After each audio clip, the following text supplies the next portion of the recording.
Votre 19h30, Maria Mallard. Madame, Monsieur, bonsoir. Un attentat a-t-il été évité en Belgique? Une grosse opération antiterroriste a eu lieu tôt ce matin.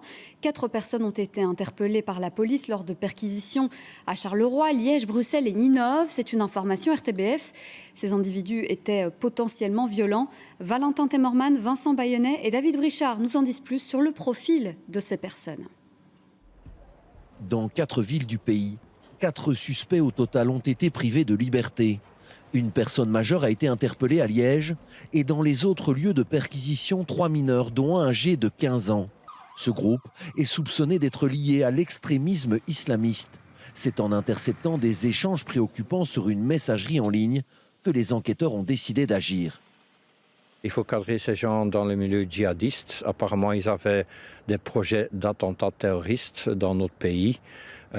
C'était quand même assez inquiétant à un point qu'on devait intervenir et les interpeller. Tout ce que je peux vous dire, c'est qu'on n'a pas retrouvé des armes ni des explosifs.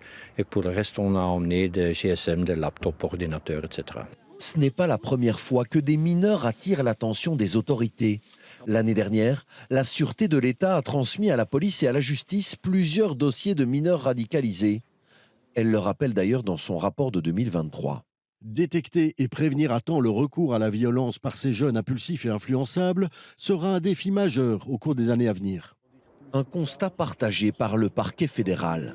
On voit de plus en plus de mineurs. Ce n'est pas la première affaire non plus dans laquelle on retrouve des mineurs.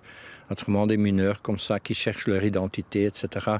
Ils sont beaucoup plus influençables et aussi beaucoup plus impulsifs. Donc il faut rester très vigilant. Facilement repérable via les réseaux? Entre autres, naturellement, social media joue un rôle là-dedans. Et ces gens sont plus influençables que des majeurs qui réfléchissent peut-être 2 fois avant de faire quelque chose. Les 3 mineurs privés de liberté ce matin seront mis à la disposition du parquet de la jeunesse. L'adulte passera quant à lui devant le juge d'instruction chargé du dossier.